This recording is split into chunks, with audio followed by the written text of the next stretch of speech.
kami bersyukur kepadamu ya Tuhan. Terima kasih untuk kesempatan yang indah. Kami boleh mengharami kehadiran-Mu ya Tuhan. Oh, kami boleh menikmati hadirat-Mu. Kami boleh merasakan kemuliaan-Mu Tuhan. Terima kasih Bapa, Engkau yang sungguh mengasihi kami. Engkau yang sungguh mengasihi gereja-Mu. Engkau yang sungguh berkenan hadir Tuhan di rumah-Mu hari ini ya Bapa. Terima kasih kami boleh Tuhan memuji, menyembah Engkau. Satu kesempatan yang manis, yang indah ya Tuhan. Satu kesempatan yang indah, yang terbaik, yang termulia. Kami boleh mengalami Engkau pagi hari ini. Oh Tuhan, hadirat-Mu memenuhi tempat ini ya Tuhan. Awan kemuliaan-Mu ya Tuhan ada di tempat ini. Terima kasih Bapa, terima kasih Tuhan. Biarlah Engkau terus nyatakan kuasa-Mu. Berfirmanlah di tengah kami umat-Mu Tuhan, gereja-Mu. Kami yang datang hari ini dengan segala persoalan masalah. Kami yang datang hari ini dengan segala pergumulan kami. Kami yang datang hari ini dengan segala beban berat yang ada. Kami yang datang hari ini dengan segala sakit penyakit. Kami percaya hari ini kami akan dipulihkan oleh Tuhan. Hari ini kami percaya kami akan disembuhkan oleh Tuhan. Bahkan kami yang Kau pakai ya Tuhan untuk menyemarakkan rumah keagungan-Mu ya Bapa. Di dalam nama Tuhan Yesus Kristus, bila segala sorak-sorai puji-pujian sembah yang kami naikkan manis Kau dengar Tuhan, menyenangkan hati-Mu ya Bapa. Dalam nama Yesus terima kasih. Sebentar kami akan mendengarkan firman Tuhan. Kami yang percaya yang hari ini kami akan diberkati terus oleh Tuhan. Kami mau terus lebih lagi Tuhan mengenal akan Engkau. Lebih lagi ya Tuhan, memiliki pengetahuan yang dalam, yang indah bersama dengan Engkau ya Tuhan. Agar kami terus Tuhan lebih lagi Engkau bawa kepada maksud dan tujuan-Mu yang mulia. Hari-hari ini kami terus membutuhkan pimpinan dan tuntunan Tuhan. Agar kami terus berjalan di dalam kehendak-Mu. Di dalam nama Tuhan Yesus Kristus, mari Kau mengurapi setiap kami yang hadir Tuhan. Baik kami yang menyampaikan firman Tuhan dan kami semua yang mendengarkannya. Kami mau sama-sama diberkati oleh Tuhan. Kami mau sama-sama terus diajar oleh Tuhan. Agar kami boleh menjadi hamba-hamba yang berkenan kepada Tuhan. Yang hari-hari ini Tuhan, khususnya di akhir zaman ini, Kau pakai ya Tuhan sebagai perpanjangan tangan-Mu ya Tuhan. Untuk menyatakan kemuliaan-Mu kepada bangsa kami dan juga kepada bangsa-bangsa. Terima kasih Tuhan. Dengan kuasa darah Yesus Engkau membungkus kami ya Tuhan. Hikmat sorgawi turun atas kami. Setiap kata kalimat yang keluar dari mulut bibir lidah hamba-Mu, Engkau urapi, Engkau berkati ya Tuhan.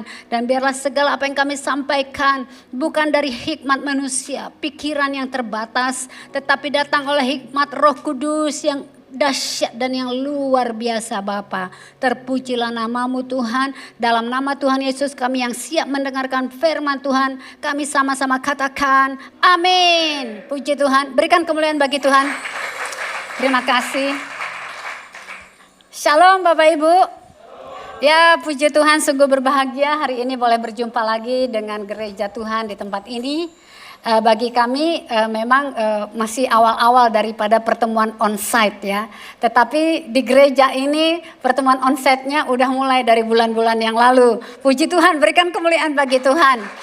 Kita percaya umatnya yang mengandalkan Tuhan akan diberkati oleh Tuhan. Ya, diberkatilah umat yang mengandalkan oleh Tuhan. Dalam nama Yesus terima kasih. Bapak Ibu, kesempatan di akhir tahun ya, menjelang akhir tahun ini, bersyukur hari ini dapat kesempatan untuk berbagi di gereja Tuhan di tempat ini.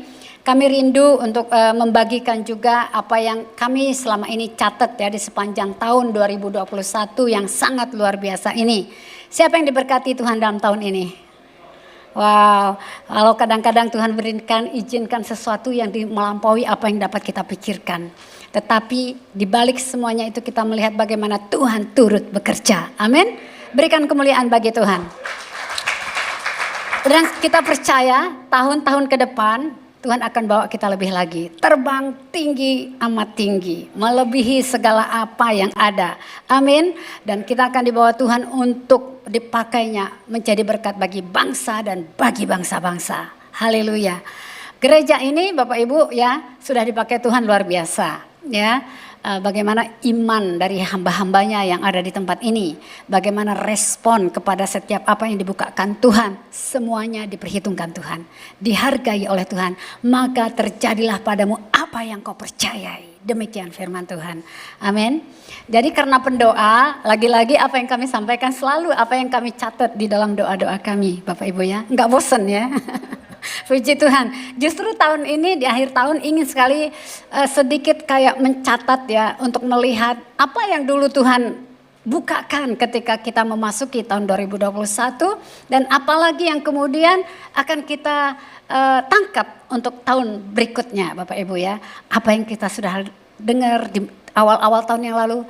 Kemudian kita catat, kita lihat apa yang terjadi. Haleluya. Dan kemudian kita siap untuk melangkah bersama dengan Tuhan yang dahsyat dan yang luar biasa ya. Puji Tuhan. Jadi Bapak Ibu sedikit saya akan mengulangi ya. Ini juga jangan bosan ya. Karena kamu ingin merangkaikan apa yang sedang kita tangkap dari Tuhan ya. Dalam tahun-tahun terakhir ini. Saya mulai dari tahun 2018, boleh slide-nya. Tahun 2018 ketika ini sangat terkesan bagi kami ya. Karena mengikut Tuhan, melayani Tuhan lewat karunia yang Tuhan percayakan yaitu pelayanan doa. Tentunya sudah mulai berdoa sejak tahun aktif ya, tahun 2000. Tetapi kan terus berjalan kita melihat bagaimana terjadi Tuhan selalu memberikan progres-progres yang luar biasa. Kalau kami mengikuti firman Tuhan dari sejak awal ketika Tuhan mulai bukakan rahasia-rahasia Tuhan untuk bangsa kita. Kami melihat terjadi bagaimana dari waktu ke waktu ada satu benang merah. Sehingga kita semakin melihat bangsa kita memang sedang dibawa Tuhan menuju kepada destininya. Dengan mantap, yakin dan pasti. Amin. Tidak ada keraguan sedikit pun Bapak Ibu ya. Walau kadang di tengah perjalanan kita melihat kok kayak terjadi penurunan. Kok enggak sesuai dengan harapan. Enggak demikian Bapak Ibu. Di mata Tuhan, di dalam Tuhan semuanya ada proses, ada satu progres. Karena janji Tuhan itu pasti akan digenapi. Tidak ada satupun rencananya yang gagal. Amin. Oke, baik dari tahun 2018 sedikit di sini. Dalam tahun Ibraninya adalah tahun Ayin Het. Ya, di sini waktu lalu mungkin saya udah pernah sharing juga bagaimana Chuck Pierce hamba Tuhan di akhir tahun 2017 sebelum masuk 2018 diberikan Tuhan penglihatan. Ya, singkat saja penglihatannya seperti poin ini ada 5 hal yang dia lihat. Ada 5 pintu gerbang yang dia lihat di atas bangsa-bangsa. Yang pertama itu adalah Pitos. Ya, Pitos ini ternyata adalah sarang daripada ular piton. Ular pitonnya aja udah bahaya seekor, apalagi di dalam sarangnya. Berarti banyak sekali ular piton ya. Jadi disebut Pitos ya. Itu di dalamnya adalah roh tenung, roh sihir. Ya. Lalu kemudian pintu gerbang yang kedua dia lihat dijaga oleh satu raksasa yang namanya Lewiatan. Itu adalah naga di laut yang berkepala banyak. Ya, jenis Lewiatan ini seperti buaya yang berlidah bercabang. Itu dia membawa roh buli, roh percabulan dan hasutan. Lalu yang ketiga dia lihat satu pintu gerbang di mana dijaga oleh raksasa yaitu naga. Ya, iblis ular naga tua yaitu roh pendusta. Lalu di pintu gerbang yang keempat dia melihat roh Isabel ya. Raksasa yaitu roh Isabel. Dalam perjanjian lama disebut itu roh Baal, dalam perjanjian baru disebut nabiah palsu. Itu membawa roh intimidasi, roh perjinahan, yang roh dominasi dan roh manipulasi. Ya. Lalu yang kelima yang dia lihat adalah satu pintu gerbang yang dijaga raksasa yang namanya roh Farisi. Dikatakan di sana itu adalah roh kemunafikan. Untuk menjelaskan lebih lebih jauh mengenai ini tentu harus tanya Chuck Pierce ya. Tetapi yang kami catat spirit yang dilepaskan oleh setiap naga. Setiap raksasa yang berjaga di setiap pintu gerbang yang dia lihat. Ya. Dan kita melihat kemudian tahun ini adalah tahun yang sangat riuh rendah ya, perpolitikan di Indonesia. Dan Indonesia satu bangsa yang dipakai Tuhan untuk jadi berkat bagi bangsa-bangsa. Ternyata peperangannya ada di sini. Ya, akhirnya mungkin karena kita di Indonesia kita merasa siapalah Indonesia. Ya, dibandingkan dengan negara Amerika dan sebagainya. Tapi enggak, karena kita adalah satu bangsa yang disiapkan Tuhan di akhir zaman untuk menentukan kemenangan terakhir itu. Amin. Berikan kemuliaan bagi Tuhan. Puji Tuhan. Jadi itu dahsyatnya Tuhan, dan Tuhan yang setia, yang tidak pernah melupakan apa yang diperkatakannya. Amin. Dia adalah Tuhan, dia bukan manusia sehingga dia lupa. Tetapi dia adalah Tuhan, dia ingat semua apa yang diperkatakannya. Kalau sudah dikatakannya pasti akan dilaksanakannya. Yesaya 46 ayat 11. Amin.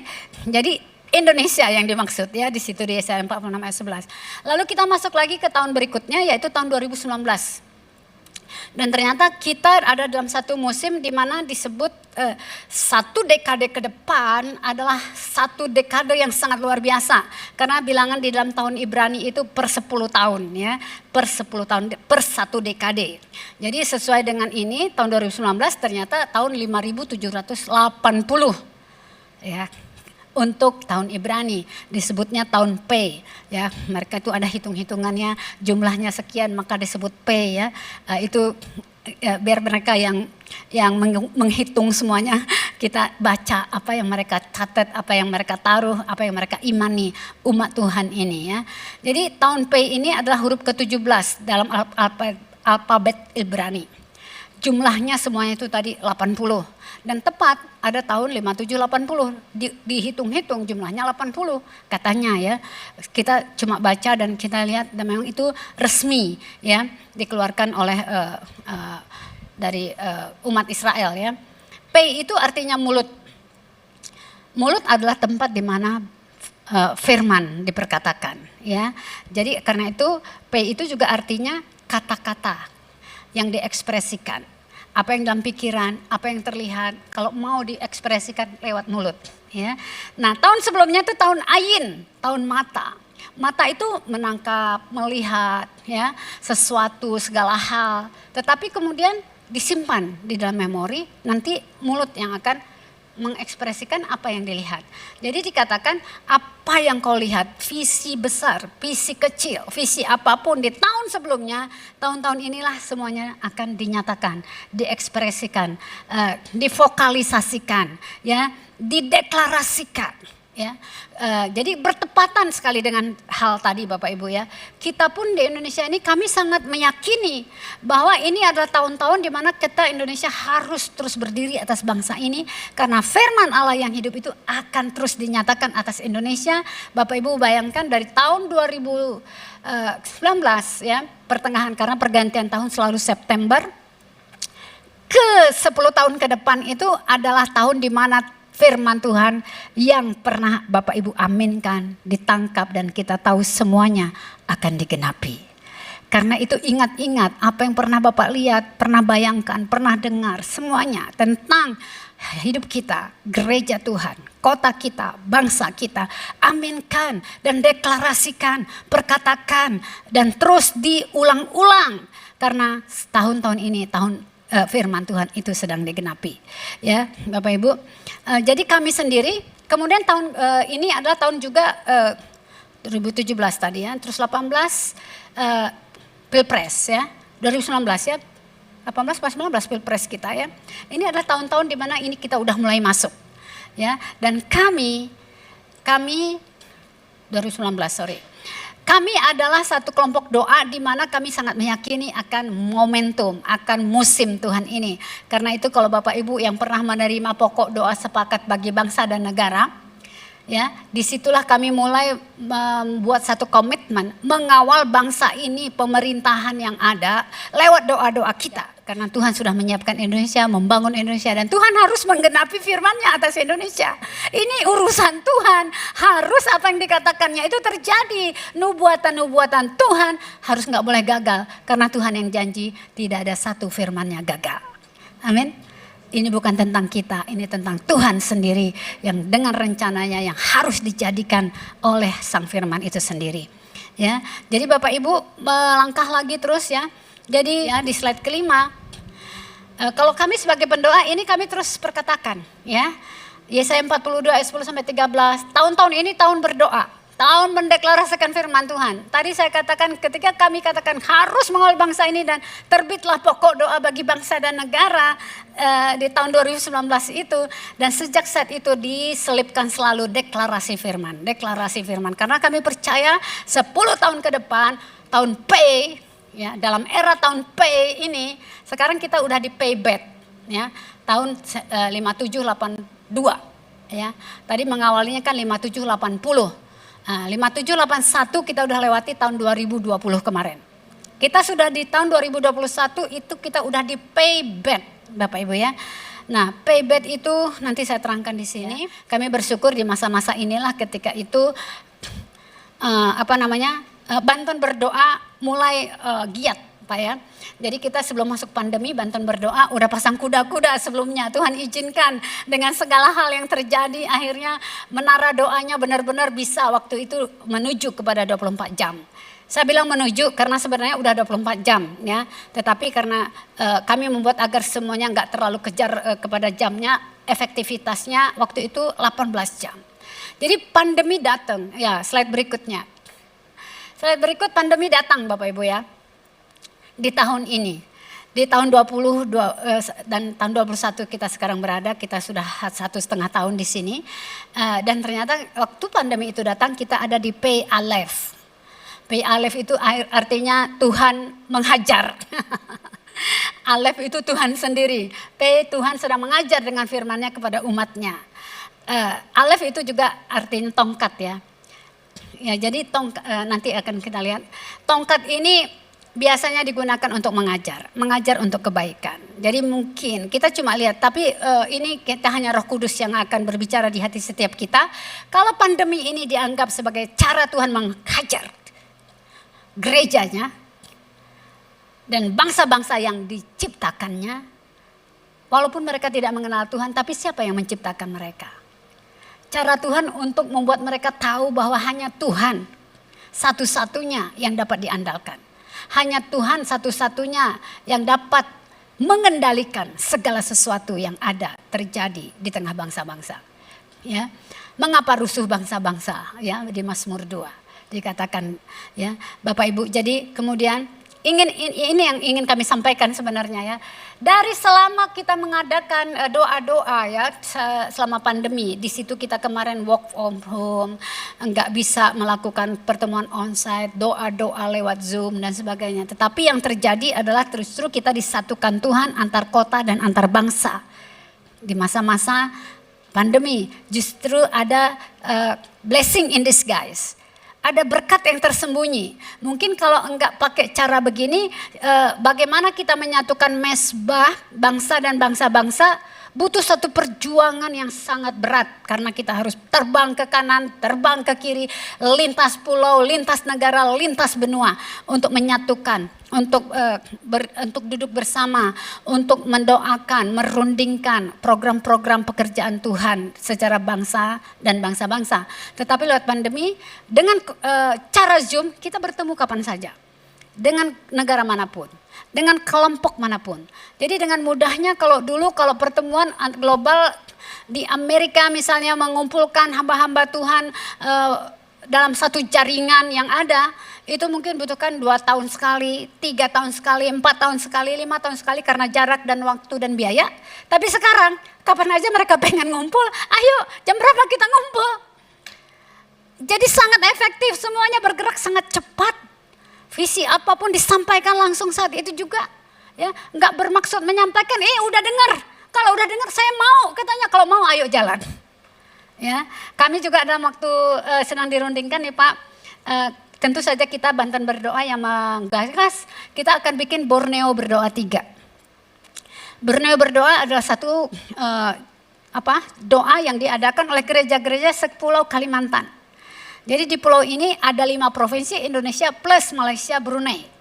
Ya di tahun 2013 kami sudah memulai Borneo berdoa 1, tapi ngumpulin orang ini tentu saja dengan perjuangan untuk menyiapkan acara setengah tahun lebih.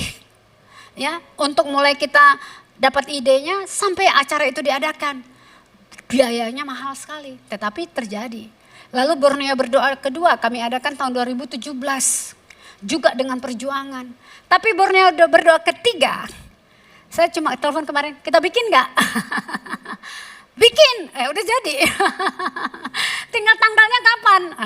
Itu aja. Jadi itu dia, secepat itu Bapak Ibu ya. Jadi kita akan nanti bikin, saya juga nanti akan laporkan ke Pak Samuel, ke Pak Peter. Saya sedang minta bagaimana ini acara nanti dikemas ya. Kembali ke sini Bapak Ibu ya. Apa yang kami catat? Ya, di slide berikutnya, slide ke-7. Secara garis besar, poin besarnya adalah ini Bapak Ibu ya. Ada 4 poin saja. Pertama itu bangun mesbah, pulihkan mesbah ya. Dari 2 Samuel 24 ayat 25, 1 Raja-Raja 18 ayat 20 sampai 40, Amos 11 ayat Amos 9 ini ayat 11 12, Kisah Para Rasul 15 ayat 16 17. Itu ayat-ayat utama, tentu saja masih banyak pendukung lainnya dan ini berbicara tentang pulihkan mesbah. Jadi kita mendapat arahan dari Tuhan melalui segala situasi yang ada satu hal yang kita harus lakukan, wajib mutlak, nggak bisa enggak, pulihkan mesbah. Karena mungkin selama ini ya kita tahu ya, diulang-ulang bahwa mungkin selama ini kita ya kualitas mesbah kita mungkin agak-agak menurun dan sebagainya. Tuhan mau yang berkualitas. Tuhan mau seperti yang dinaikkan oleh Daud. Ketika dia naikkan mesbah, itulah berhenti. 1 ayat Bapak Ibu. Kalimat ini dirangkaikan dalam 1 ayat. Yaitu dalam 2 Samuel 24 ayat 25. Daud mendirikan mesbah, itulah berhenti. Dan kami cuma bilang begini. Berarti untuk menghentikan semua tantangan melalui COVID ini dengan segala dampak-dampaknya dan segala turunannya yang masih ada sekarang hanya satu, pulihkan mesbah. Mesbah yang berkualitas agar ketika mesbah itu dibangun, tulahnya berhenti. Kenapa belum? Tuhan masih tunggu dari kita. Kualitas-kualitas yang ilahi, kualitas yang setara dengan standarnya Tuhan Bapak Ibu ya. Bukan standar kita 2 hari senang, besok-besoknya mulai ngantuk-ngantuk. Tetapi dengan hati yang tulus, yang murni, yang haus, yang rindu, penuh pertobatan. Ya. Lalu kemudian catatan kedua adalah bangkitnya penyembah yang benar. Kami melalui banyak sekali peneguhan-peneguhan melihat bahwa melalui situasi keadaan ini tuh di akhir zaman ini enggak ada lain ya, hanya Tuhan yang berperang bagi kita. Bukan kita yang berperang melawan itu semuanya. Karena itu hadirkan Tuhan. Lewat puji-pujian kita. Pujian dari mana? Dari penyembah-penyembah yang benar. Yang menyembah dia dalam roh dan kebenaran ya. Jadi juga ini terkait kala itu dengan nubuatan-nubuatan yang direfresh kembali. Mengingat bagaimana hamba-hamba Tuhan juga sudah bernubuat bahwa di akhir zaman ini khususnya untuk Indonesia Bapak Ibu. Dikatakan bahwa tsunami of worship akan melanda seluruh dunia dan itu pemicunya Indonesia. Gelombang awalnya itu datang dari Indonesia. Sehingga kami sungguh melihat bahwa hari-hari ini firman Tuhan katakan sudah tiba waktunya sekarang dan sudah digenapi. Bahwa penyembah yang benar hadir, yang menyembah dia dalam roh dan kebenaran. Karena Allah itu roh, barang siapa menyembahnya haruslah menyembahnya dalam roh dan kebenaran. Nah Bapak Ibu, kita lanjut ke slide berikut ya. Slide berikutnya, kita ini di tahun ini yang saya tidak cerita tadi tahun Alef ya, mulut Elohim mengajar ya. 2021 di situ penekanannya kita berada di 5.781 P Alef. Tuhan Alef ya. Tuhan bahasa Ibrani itu Alef itu angka 1, garis 1. Jadi seperti tongkat. Ya, dan itu juga bicara tentang yang awal. Ya, dia yang awal dan yang akhir. Maka itu Alef itu disebut Tuhan. Karena dialah yang awal dan dialah yang akhir. Alpha dan Omega. Dikatakan dari rangkaian huruf angka Ibrani ini. Ya, dikatakan itu mulut Elohim mengajar. Ya, jadi tadi mulut adalah firman. Mulut Elohim itu mengeluarkan kata-kata, itulah firman. Karena itu kita pun anak-anak Tuhan, setiap yang keluar dari mulut kita itu firman Bapak Ibu. Jadi apa yang kita perkatakan harus sesuai dengan firman. Kalau enggak nanti bisa amburadul Bapak Ibu ya. Karena apa yang kau perkatakan itu yang terjadi. Jadi betapa besar kuasa perkataan. Karena perkataan kita itu adalah firman yang sudah mengatakan bahwa apa yang keluar dari mulutmu itu adalah firman. Anak Allah yang maha tinggi engkau sekalian. Karena itulah kita disebut anak-anak Allah. Karena itu juga kita disebut Allah. Jadi orang Kristen hati-hati ya. Jadi di sini dikatakan Tuhan sedang mengajar atau memukul bumi dengan perkataannya seperti tongkat. Jadi menghajarnya bukan menghajar jahat Bapak Ibu ya, tapi mengajar untuk kebaikan. Ya, mengajar untuk anak-anaknya semakin dewasa, semakin kuat lagi, semakin berkualitas lagi, semakin indah lagi, semakin punya kapasitas lagi, semakin dimampukan lagi oleh Tuhan. Karena hari-hari ini kita sedang berada di masa-masa akhir zaman, peperangan terakhir yang akan kita hadapi ini. Ya, dikatakan kemudian tahun 2021 ini, slide berikut, ya tadi sudah P Alep di tahun 20 ke 21 mulai September kemarin ke depan Bapak Ibu, inilah yang disebut tahun Payback. Ya. Ini juga yang kami dapat sebagai satu sangat peneguhan yang amat luar biasa. Karena kita bukan orang Ibrani, tentunya kita nggak tahu ini kayak kita kejar, kita cari tahu dan sebagainya ya. Tapi kami dapat ini di dalam doa-doa kami. Ketika Tuhan katakan kuduskan bait suci. Ya, tadi Tuhan katakan pulihkan mezbah, lahirkan penyembah yang benar. Bapak Ibu tahu di akhir zaman ini, ketika Yesus sudah mati di atas kayu salib, mezbah itu sudah ada di dalam diri kita. Penyembah itu siapa? Diri kita. Bait suci itu di mana? Di sini. Jadi yang Tuhan sedang bicarakan ini semua, pulihkan mezbah, jadi penyembah yang benar, pulihkan bait suci. Tuhan sedang bicara untuk kita. Kepada pribadi kita Bapak Ibu ya. Jadi kalau kita ikuti ya makna daripada apa yang sedang berjalan dalam tahun-tahun ini, makna-makna ya dari tahun Ibrani, tahun Sabat itu disebut tahun perhentian. Ya, perhentian, berhenti dari segala sesuatu aktivitas kita. Tetapi kita melakukan satu koneksi dengan Tuhan. Tahun-tahun perenungan, tahun-tahun pertobatan, tahun-tahun pemulihan ya. Jangan memikirkan apa lagi yang kepadaku, tetapi memikirkan apa yang Tuhan mau, apa yang Tuhan kehendaki, apa yang menjadi rencana Tuhan. Tahun perhentian. Dan juga disebut juga tahun Shemitah, tahun pelepasan. Kita dapati ini luar biasa kalau dalam kesempatan yang lain ya, mungkin kita bisa sharing. Di mana ini adalah tahun ke-7 dalam siklus 7 tahunan. Ini tahunnya. Di dalam tahun Ibrani itu ada selama 7 tahun, ada siklus-siklus yang punya makna-makna. Dan tahun ini adalah siklus 7 tahunan yang ke-7. Ya, jadi ini sangat luar biasa. Karena makna-makna yang terkandung di dalam tahun-tahun yang kita sedang lewati ini sangat amat dahsyat dan luar biasa. Ya. Nah, payback itu artinya deklarasi di dalam rumah. Saya langsung cepatkan Bapak Ibu ya, karena waktu ya. Saya langsung cepatkan, ini deklarasi dalam rumah. Itu maknanya payback. Apa maksudnya? Agar kekuatan perjanjian yang ada, yang dari Tuhan itu berlaku di dalam rumah kita. Ya, supaya seisi rumah kita tinggal dalam kuasa perjanjian dengan Tuhan. Amin. Perkatakan semua firman itu, apa saja kalau engkau mesti melihat masalah, katakan dalam nama Yesus, Yesus sudah menang. Dalam nama Yesus, kuasa kebangkitan Tuhan Yesus, kuasa kebangkitannya Tuhan Yesus sudah membangkitkan seluruh seisi rumah kami. Semua persoalannya, baik itu dalam keluarga, baik itu dalam perusahaan, dalam pelayanan, persoalan kota dan persoalan bangsa kita. Ya, nah slide berikut di sini dikatakan, saya mau lebih jelas di sini dalam satu doa demi doa kami catat dan kami temukan bahwa Tuhan mengingatkan bahwa tubuhmu itulah bait Allah. Jadi sebenarnya Tuhan gak bicara lagi tentang mezbah di mana, di gereja, di kota, di bangsa atau di mana ya, mezbah di, wah yuk kita bikin, kita ngumpul. Tuhan tuh sedang bicara tentang kita. Maka itu saya kemarin ketika ada hamba Tuhan yang mengatakan transformasi itu gak usah difikirin. Yang paling penting bangun mezbah.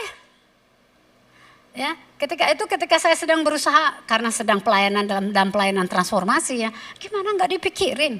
Mana mungkin lah malaikat mengerjakan ini semua? Iya betul sekali. Tapi yang paling penting orang yang melakukan transformasi ini transformasi dulu.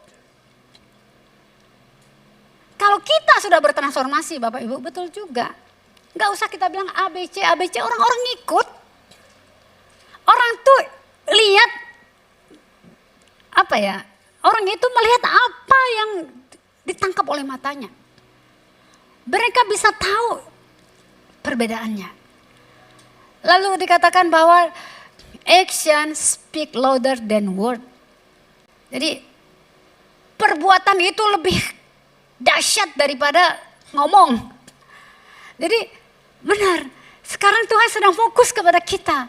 Jadi kita sebagai pelayan-pelayan Tuhan, kalau kita mau orang lain datang kepada Yesus, jangan gini, oh nanti kita berdoa ya supaya ada penginjil datang ke situ, terus dia memberitakan Injil. Enggak, kita nih yang berubah.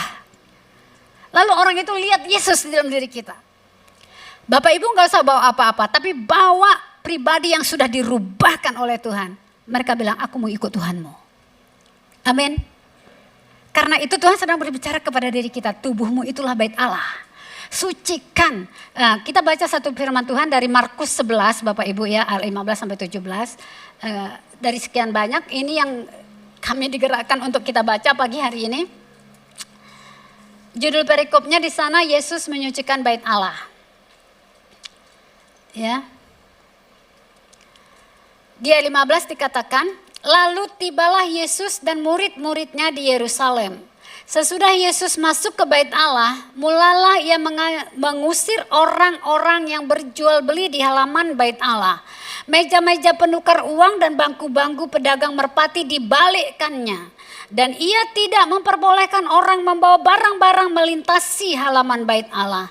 Lalu ia mengajar mereka. Katanya, bukankah ada tertulis, rumahku akan disebut rumah doa bagi segala bangsa. Tetapi kamu ini telah menjadikannya sarang penyamun.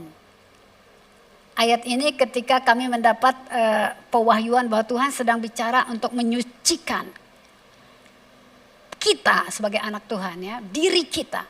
Dan firman Tuhan mengatakan, bukankah ada tertulis rumahku akan disebut rumah doa bagi segala bangsa. Bapak Ibu, orang Kristen kalau nggak berdoa tuh betapa sia-sia hidupnya. Karena tujuan Tuhan di akhir zaman, tujuan akhir daripada Tuhan, bahkan kenapa dia harus naik ke atas kayu salib, ya, adalah agar setiap kita ini menjadi rumah doa. Karena adalah rencana Tuhan menjadikan rumahku akan disebut rumah doa bagi segala bangsa. Karena Tuhan Yesus mengasihi bangsa-bangsa, Dia yang ciptakan mereka semua. Dengan darahnya Dia telah beli mereka dari tiap suku, bangsa, kaum dan bahasa. Bicara tentang rumahku, itu ketika Yesus naik ke atas kayu salib, tirai bait suci itu terkoyak. Semua orang sekarang udah boleh langsung masuk. Ya, bahkan dikatakan, tidakkah engkau tahu tubuhmu itu adalah bait Allah. Amin. Tuhan tinggal di dalam kita. Jadi rumah Tuhan di mana Bapak Ibu? Di sini. Rumah ini yang disebut Tuhan akan menjadi rumah doa bagi segala bangsa. Tetapi engkau telah menjadikannya sarang penyamun. Sarang penyamun di sini kalau kita baca di ayat 15 tadi dikatakan. Ternyata di zaman dulu ketika Tuhan Yesus melihat di bait suci, ketika dia datang ke sana ke bait Allah, dia mengusir orang yang berjual beli di halaman bait Allah, bangku-bangku pedagang merpati dibalikkannya. Tidak memperbolehkan orang membawa barang-barang melintasi halaman bait Allah. Nah, bagi kami ini satu rema untuk kita cek. Apakah ada meja-meja penukar uang di dalam bait Allah ini? Apakah ada satu motivasi atau pemikiran di dalam diri kita untuk misalnya melayani nanti supaya aku dapat ini. Jadi ada pertukaran. Ada maunya gitu. Ada udang di balik kue tiaunya kah pelayanan ini? Adakah misalnya, aku ke gereja. Aku melayani di situ karena di situ aku dapat berkat. Salah. Nanti dibalikkan Tuhan. Amin. Nah, gak usah ada amin kalau di sini. Jadi kita bagian ini Tuhan, aku bertobat. Karena Tuhan serius banget Bapak Ibu. Dari 3 tadi pewahyuan yang kita sudah mulai baca di sini ya. Bahwa Tuhan itu sedang matanya sedang tertuju kepada kita. Sasaran Tuhan tuh kita. Karena Tuhan bilang, tidakkah engkau tahu tubuhmu itu bait Allah. Jadi yang mau dipulihkan mezbahnya di sini. Yang mau dilahirkan penyembahnya itu di sini. Yang mau dipakainya Tuhan untuk menyembah, memuji, memuliakan namanya. Dan dia hadir nanti turun di mana? Apakah di gedung ini? Ini kan gedung. Di mana dia hadir? Di sini. Di dalam setiap kita. Amin. Jadi kami rindu sekali membagikan akan hal ini Bapak Ibu. Karena kita sedang mau menuju ke tahun 2022. Tahun di mana semua tadi yang kita udah dengar, Tuhan mau nyatakan lebih lagi. Akan terjadi eskalasi, akan terjadi progres. Kalau dengan Tuhan itu bukannya menurun Bapak Ibu, makin hari makin menanjak naik. Ya, jadi apapun yang kita sudah tangkap dari tahun-tahun yang lalu itu, ingat semuanya. Dan ini kita sudah di akhir tahun, kita lihat apa yang sudah digenapi dan kita sudah melihat apa yang akan terjadi. Kemudian itu akan lebih dahsyat lagi akan dikerjakan Tuhan. Amin. Dikatakan di sini, ini sebagai penutup Bapak Ibu ya. Revival Indonesia dan bangsa-bangsa. Nah, karena kita ini adalah gereja Tuhan, tentunya juga marilah kita samakan agenda atau tujuan-tujuan Tuhan dengan tujuan kita. Amin. Ya, tujuan sorga dengan tujuan di bumi. Ya, karena Tuhan taruh kita di bumi. Kita ini kan cuma duta-duta besar kerajaan Allah yang sebentar lagi juga ya ada waktunya sudah dipanggil pulang. Duta besar kalau dikirim ke satu negara enggak selamanya di situ Bapak Ibu. Akan digantikan dengan yang lain. Udah cukup masa jabatannya dipanggil pulang. Kalau kita dipanggil pulang ke sorga. Nanti diutus lagi duta besar kerajaan Allah yang lainnya untuk menggantikan posisi kita. Mengerjakan perkara-perkara yang terus menerus. Agar agenda kerajaan sorga itu terus dinyatakan terjadi dan mencapai tujuannya. Amin. Jadi dikatakan bahwa revival Indonesia dan bangsa-bangsa secara global dikatakan akan terjadi dari timur ke barat. From east to west. Ya. Ayat yang kita pakai diantaranya adalah Matius 24 ayat 27 ini. Seperti kilat yang memancar dari timur ke barat, demikianlah anak manusia akan kembali di akhir zaman. Itu di perjanjian baru. Di perjanjian lama dikatakan di Yehezkiel 43 ya. Di ambang bait suci hamba Tuhan melihat Yehezkiel di pintu gerbang timur dikatakannya. Dia akan kembali dari situ. Nanti Bapak Ibu baca sendiri di rumah ya. Slide berikut. Nah, apakah itu revival bagi Indonesia dan bangsa-bangsa untuk Indonesia di akhir zaman ini sesuai catatan bersama dan sedang kita imani bersama dengan pemimpin-pemimpin doa di Indonesia. Kalau dulu dari east to west-nya berarti Papua. Tapi ternyata Tuhan bilang sebelum Papua bereskan NTT. Ya, ayat-ayat dikasih begini sebelum pandemi Bapak Ibu kita terkejut sekali. Tuhan genapi semuanya. Tuhan bicara di ayat-ayat yang dicantumkan di sana itu. Yehezkiel 20, Yehezkiel 47, Zakaria 9, Yehezkiel 10. Karena waktu nanti Bapak Ibu baca sendiri di rumah. Tetapi Tuhan bicara lewat ayat ini sebagai api, sebagai air, sebagai angin, sebagai awan. Itu tentang Tuhan. Ya, dan dia semua ini katakan dari selatan. Ya. Jadi dari selatan dia akan bergerak, akhirnya kita tahu wah kita harus ke NTT dulu nih. Kayaknya NTT dulu kita lakukan profetik, doa-doa, menyiapkan hamba Tuhan. Baru nanti kita ke Papua karena ayatnya juga ada dari selatan ke timur. Bapak Ibu ya. Jadi hari-hari ini GBI Citra Raya, BPD GBI Banten sedang dibawa Tuhan dalam agenda Tuhan di akhir zaman ini. Dan kita sedang bergerak dengan roadmap yang diberikan oleh Tuhan ini. Amin. Jadi Bapak Ibu, setelah kita mendoakan itu semuanya, tanpa diduga-duga Tuhan berikan Bali. Lalu kemarin Sorong, ya, lalu Mentawai dan Nias, Bapak Ibu ya. Ini semuanya adalah bergerak dari timur ke baratnya Tuhan, kalau kami lihat ya. Jadi mari kita semakin bersiap-siap lagi. Jadilah penyembah-penyembah yang benar. Jadikan pulihkanlah mezbah itu. Mezbahnya di sini, Bapak Ibu ya. Penyembah yang benar tuh ini, Bapak Ibu ya. Ini tuh bait Allah. Dan agenda Tuhan, rumahku akan disebut rumah doa bagi segala bangsa. Jadi inilah rumah Tuhan yang disebutnya. Jadi rumah Tuhan itu judulnya rumah doa bagi segala bangsa. Kalau dulu kita sebut sinagog, apalagi ya segala macam lah sinode kata Tuhan. No, rumahku akan disebut rumah doa bagi segala bangsa. Amin. Ya, jadi mari terus semangat Bapak Ibu ya. Kalau kami katakan di sini karena waktu yang singkat juga bahwa di Banten ini kita sedang dibawa Tuhan kepada rencananya di akhir zaman. Membangkitkan penyembah-penyembah. Tapi tadi di slide yang sebelumnya kalau Bapak Ibu lihat terjadi tsunami of worship. Kalau kita sebagai gereja Tuhan sudah menghidupi ini semuanya. Maka worship di mana-mana worship.